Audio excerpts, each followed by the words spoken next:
Ladies and gentlemen, good morning. I'm David Beaves, and I'm moderating the session where we have to look forward into the future. What is the evolving landscape of ship finance? So we all need to have our crystal balls out tonight, I think, this afternoon, to find out where we're going. By way of information, I'm David Beaves. I have been doing ship finance for over 40 years, which is why I hobble onto the stage and I'm an old man. I started in 1981 in London, and back in those days, documentation was relatively unsophisticated. People talked of the loan agreement on the back of an envelope. Very simple. Dear Joe, you want to buy a ship? I'll lend you 70%. You come up with the difference. Pay me interest at this rate. Pay me repayments at that rate. Run your ship well. Don't do anything naughty, in which case I'll enforce my mortgage. Full stop. That was the end. But of course, things have moved on, and ship finance has evolved a lot since then. Back in 1981 in London, it was the very early days, and I remember Martin Watson and Alistair Farley were setting up a firm. It's so long ago. So, ship finance, the evolving landscape. Where are we today? Well, it is a pretty fractured landscape that we look upon. I saw a quote from Graham Porter of Tiger Group, who many of you might know. He said, "The world is breaking apart. I think that's what's causing all this chaos. We're on a very different trend. It's no longer collaboration, it's independent. Pull your resources and hold them yourself." We've seen a shift to alternative financing. The traditional ship finance banks, which I knew some of them have left the market or retreated. Japanese leasing companies have stepped in. We now, of course, have a focus on decarbonation, green financing, which has been touched on earlier this morning. The Poseidon principles, which we may get to when I talk to the panelists. Structures have changed. Introduction of flexible repayment structures, evolving loan-to-value ratios. All of these things are affecting ship finance. Regulatory changes are coming up. Basel III and Basel IV will meet huge constraints, potentially, on ship finance banks and the loans that can be made. Market dynamics are alternative sources. We've got interest rates higher. And then if that's not enough, we've got Ukraine, we've got the Middle East, we've got Houthis in the Gulf, and we've got Donald Trump coming in as president in January next year. So everything is in a state of flux. And we're very lucky today because we've got here representatives, I think, from each of the key sectors. We've got Ms. Fang from CSSC, a lessor. I think you will all know of CSSC and their prominence in the leasing market at the moment. In terms of what we might call traditional financing, we have Mr. T.C. Wong, who comes from Singapore, and he's the current Senior Vice President of DNB Asia. And DNB Asia, I think we all know DNB as being a very large ship financing bank. And finally, representing the private equity, if we might say, we have Mr. Martin Huger. He's a ship finance professional. He started at Commerce Bank, he's been at Ocean Bulk, and he's with Meerbaum Capital Solutions at the moment, which is a diversified ship finance platform that provides tailor-made financing solutions to shipping companies around the world. So we couldn't hope to have three better representatives of the banking, leasing, private investment, equity industry who can address this vexing problem of the evolving landscape of ship finance. So I'm going to start off with a very, very simple question. With a lot of owners being cash rich at the moment for various reasons, COVID and wars, what are your views on the ship finance landscape over the next 5 years? And perhaps we start with Ms. He. Thank you, David. Thank you for campaigning to give this opportunity for me to sharing the ideas here. As we all see this, as David mentioned, the equities are quite the cash rich of all these shipping markets being very hot.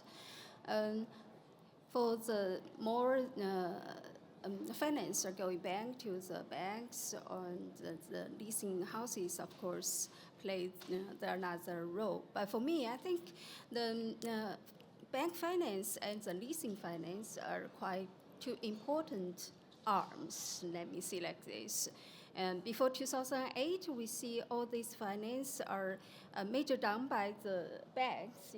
After 2008, and especially in the past 10 years, the leasing houses actually played a very important finance role in the industry for the shipping part. So always banks and leasing houses, I think this is a partnership, like we are cooperating each other, and we are also, of course, these days, maybe some competition. But for these two arms to support the finance of the industry, one arm, of course, is a bit weak. I think two arms to support the industry will be a greater finance solution for the industry. And we are also seeing from the current situation, like we also heard from the last two panels about the new energies, about the new technologies. So this world today is a quite innovative world, and we are facing, and we will face, many new solutions to go into a new world, like we say. So even nowadays, we see cash rich in the hands, but how much money we really need, how much fund we really need to make this innovative world to become true and to finally reach our target in the future. This, I think, will be needed for all the arms to stand up, to support the whole industry to do this. So in this way, I think this is it's very important for today's financiers to really understand what we are financing, what we financed. So it's very important for us to more work into the technology side and to work together even closer than before with owners, shipping companies, the class, even shipyards, to know the world and to know what we exactly financed. Thank you. I've always said, actually, that the ship finance banker is a very, very special person, actually. He has to first and foremost be a banker, and then he has to learn the vagaries and the ups and the downs. And boy, there are some ups and downs of the ship finance market. He's got to know shipping inside out. And I believe that ship finance specialists are essential, because I remember when bondholders came into the market, they didn't really know shipping.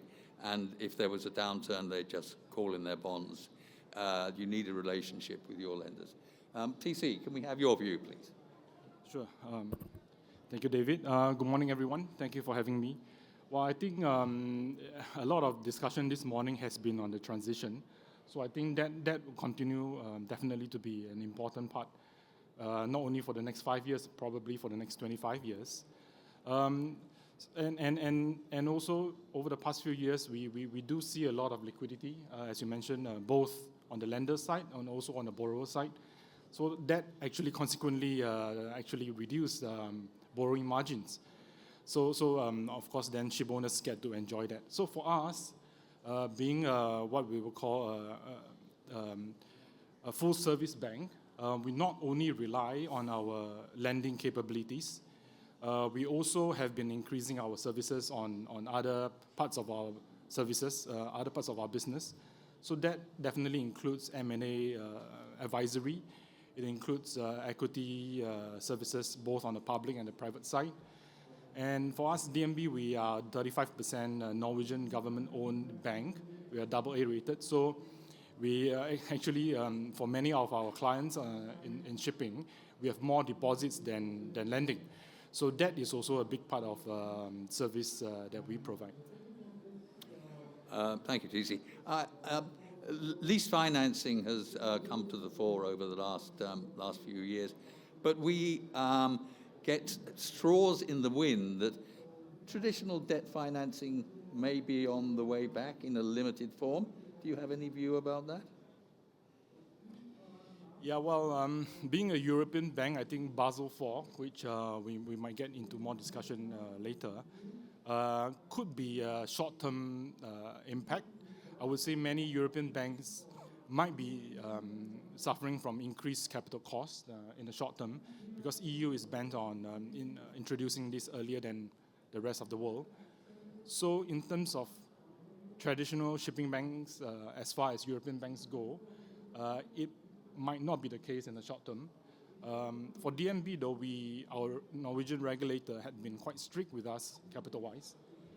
So in a way, we are looking forward to a more level playing field, at least within Europe. So for us, we probably will not be as impacted. But as I say, we probably will focus on the broad spectrum of our product offerings. Thank you. Martin. Yeah. I'm not as long in the industry as you are. I only started in the mid-90s. A youth. But one of the first questions I asked at that time to my boss is, why don't you try to be bigger? Commerzbank at that time was a fairly small bank in shipping. And he said, we are 4 guys here, and if the market doesn't make sense for us to do business, we just don't do business. And the guys at Chase, they have to do business every year. They have so many people. They need to do business whether it makes sense or not. And then a couple of years later, I was a bit older, people talked to me on higher levels. There were 2 German banks who both ceased to exist. The one board member said, oh, margins are lousy, so we're gonna go for the lousy margins, but we double our business. That bank stopped to exist.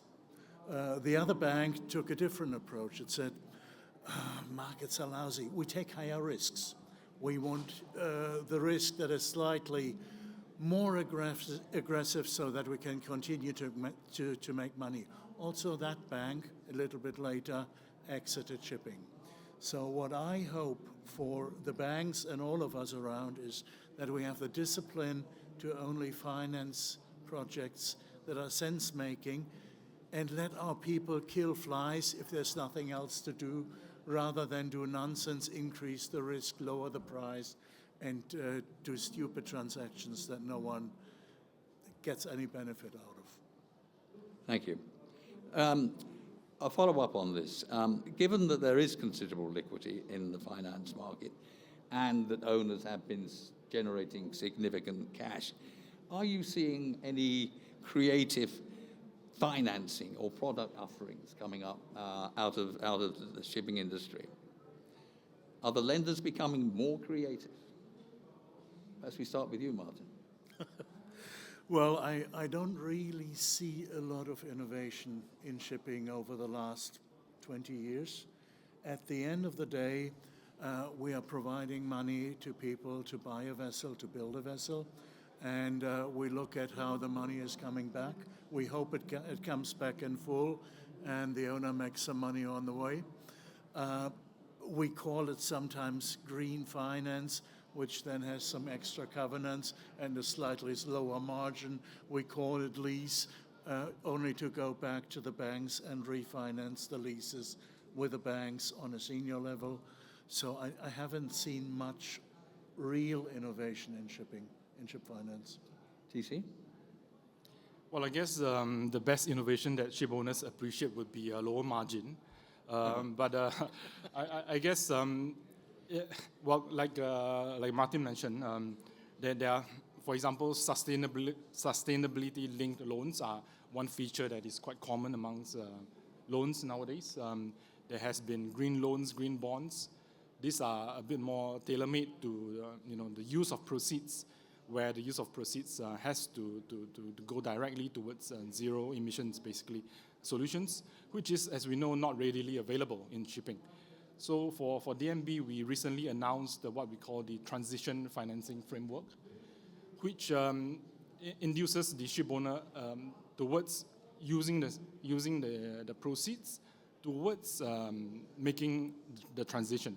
So while it might not equate to necessarily a big change in the margin, but it is a way to signal the way banks would want to contribute towards this transition journey. Ms. Ho? Regarding to this, and I think then this is some difference from the leasing houses comparing the funds and also the banks. So for the leasing houses, actually there's might a bit innovative things, creative methods for the finance. Yes, we besides of the traditional finance part to give margin, and we also sometimes can join the equity part to finally make the project done.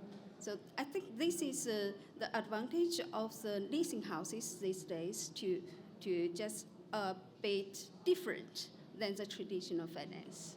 So more flexibility. More flexibility and different solutions. Yes.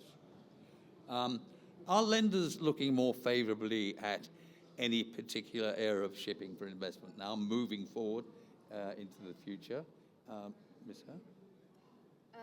Yeah, for this part, then it is always the ship types.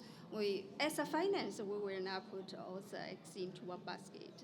But so we go more for the, I think, the green parts. GC? Yeah, well, from the ESG point of view, we do not actually exclude any type of vessels. We believe there has a lot to be gained from making existing ships more efficient, rather than scrapping it and making a new one. There are obvious benefits to that. That being said, I think we are a little bit cautious on the container vessel side. We think the order book is quite large. It's true that the liners are have extremely strong balance sheet now, so perhaps it's not a concern now. But if we were to do it, we probably go a bit more conservative on the structure in terms of, say, loan to value, and also the repayment profile. Otherwise, we don't really have a preference from the lending point of view in terms of other sectors. Martin? We're fairly flexible. We want to understand what the guy wants to do with the vessel. And generally, we have a little bit of a negative view on the container market for the near time, because the one-off disruptions that we've seen with Red Sea and the war, they should hopefully be gone at some stage, and then the oversupply we have at the moment will come to light. But even if in a container market, if someone comes with a project and has an idea why he wants to do that, and it makes sense, then we will do that. So we look very individually at why is someone investing in this vessel. He's equity, he's first risk, and does it make sense for us to join him? Were any of you involved in Japanese operating leases, JOLCOs for ships? Well, if a Japanese operator wants to have a vessel financed, we are not the guys. We are way too expensive for him. But we turn to the Japanese who have investment needs to refinance us. CC? JOLCOs? Well, we had also experience in JOLCOs, given that we do not have a branch in Japan. But we work with the Japanese, providing perhaps advisory. But we are not so active with JOLCOs. We actually don't have any experience there. We must move on, I think, to the big subject that sort of hangs over shipping at the moment, which is decarbonisation and the Poseidon principles. I read somewhere that of the total new order book at the moment, nearly 50% are alternative fueled vessels. So assuming the Poseidon principles continue to be adopted by more lending institutions, do you see lenders focusing on more environmentally friendly new builds in the future? Michelle? Yeah, actually for our company, we pay this very much attention on all this environmental friendly and also the green energy and use of the vessels to be adopted in the future. So for this part of the business, actually these days conquers quite a large percentage of our business. GC? We are actually one of the pioneer signatories of Poseidon Principle. And it was done, I guess, 7-8 years now ago. Just leaping in there, TC. It was set up in 2019. DNB was one of the founding fathers of the Poseidon. There are now 70% of banks signed up to it. Sorry. Yeah, well, when I say 7 years, it was when it was started in terms of the inception. Yep. So since then, and that was done when the banks were trying to figure out how to be part of this decarbonization journey. So nothing was. IMO has not set the net zero target yet, and one of the first key initiatives was to collect data, so that the banks understand what we are financing in terms of emissions. And without data, of course, then we cannot plot a trajectory. Since then, IMO has set the net zero target for 2050, and the Poseidon Principles is aligned to IMO for that. But I think the bigger issue would then be what kind of trajectory should the banks and more, basically the industry follow. It is one thing to just set a straight line down to zero, and if you want to meet that target, I mean the easiest thing is to not finance any ships, which of course is not practical. And as per any technology, it needs time to evolve and to mature and to be adapted by the masses, and therefore DNB we believe that we should do a more bottoms-up approach to see what's possible. And then to set both an ambitious and a practical trajectory, which is probably going to look more like a curve because you're going to get more of your reduction perhaps in the later years. So I think that is the key challenge for the industry really, and then for Poseidon Principles to support this initiative. Let me tackle that in two parts. First, I think as a finance institution, you should finance vessels that have a future and that have a technology that works and that have a remaining lifetime that is at least sufficient, commercial and technical lifetime, to repay your finance. So yes, it makes sense to change propulsion, but you need to get it right. And if you have a small company with 3 vessels and you get it wrong, it's fairly bad. If you are a company like MSC with 600, 800 vessels and 2 have the wrong propulsion, who cares? It doesn't really matter. So I think the innovation has to come from the bigger companies who can afford to be wrong and who have the resources to correct mistakes and for whom it's not disastrous. So that's the first part. Then Poseidon Principles, right. where, if I may, I'd like to be a bit contrarian. I have yet to meet a banker who actually understands the technical part of shipping so well that he is better than the classification society. The classification society has given the task to decarbonize and to improve efficiency of vessels.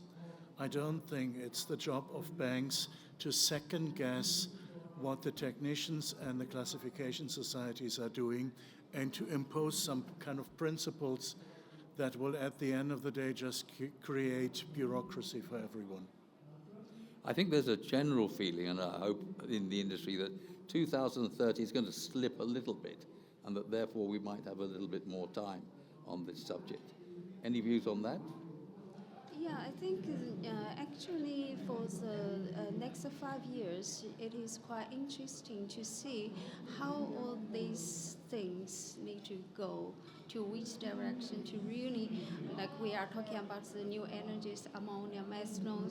So which part will be the right, or everyone's here? So it's quite interesting to see what will be the right direction to go, or finally where the world will be. You see? Yeah, I think I will have to agree. But it's, as discussed this morning at length, the other parts of the supply chain would have to play their part. Because as you mentioned, most of the new buildings are new alternative fuel ready. But of course, it doesn't mean that they have the ability or the means to both purchase and also afford such alternative fuels. So the rest of the supply chain will have to play their part. And I think if it slips, it's not the fault, in my opinion, of the shipping industry. Yeah. Mark? Agree with that. Fine. I mean, I've seen some very, very radical proposals that are maybe out there in the future, where banks will be forced to link the amount they lend to the carbon emission of the vessel concerned. Now, at the moment, it's only the vessel's emissions which are falling prey to this, but some are even talking about the cargoes on the vessels. I mean, things could reach ridiculous extents. Do you think it's really the bank's job? I do not. I think if there is money out there who says, we are money, we want to have a lower return if we make the world a better place, there will be demand for that. But if the margin is just very small, I'm not sure there's really that much green money out there that is willing to forgive return for some goodie benefit that you don't see on your balance sheet. Actually, money should also be healthy. Yes. Well, I'm sure one person agrees with you, and I'm going to raise his name next. Do you think the election of Donald Trump as the next U.S. president is going to affect the shipping industry and, in particular, China? So. I think it's hard to do, but the good thing is at least we have already had 4 years experience.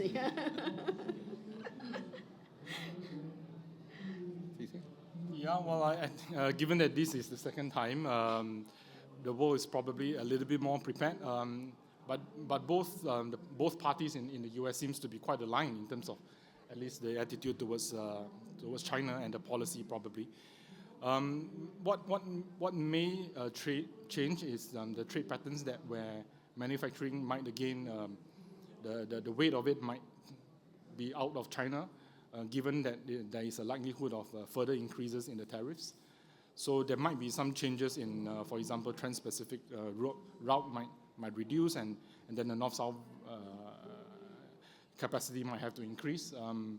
But I don't think it will be a radical change per se. Well, I mean, one of the, he's talking of introducing 40% tariffs on goods from China. That would severely affect the liner industry because the U.S. is such a big market. And the tariffs that he's suggesting will affect shipping particularly badly, surely. I mean, and of course, grain is an important issue. The last trade war that Trump had with China, there were 40% tariffs on U.S. grain into China. So I think that adds to your point that trade patterns may shift, correct? Yeah. Yes, I agree. Last time we saw, as I say, that Brazil became very important to China in terms of shipments. So we live and learn. Whatever we can say about Mr. Trump, the next few years are going to be very interesting It's going to be interesting, and it's going to be loud, and probably the noise is going to be good for shipping in the short term at least, and the tariffs are going to be bad long term. Shipping perversely seems to do quite well during bad times. Yep. So maybe we're all in for a good time. Well, look, thank you very much for sharing your views on the evolving future of ship finance. That's all I've got to say. Thank you for all listening so patiently. That's the end of our session. Thank you. Thank you.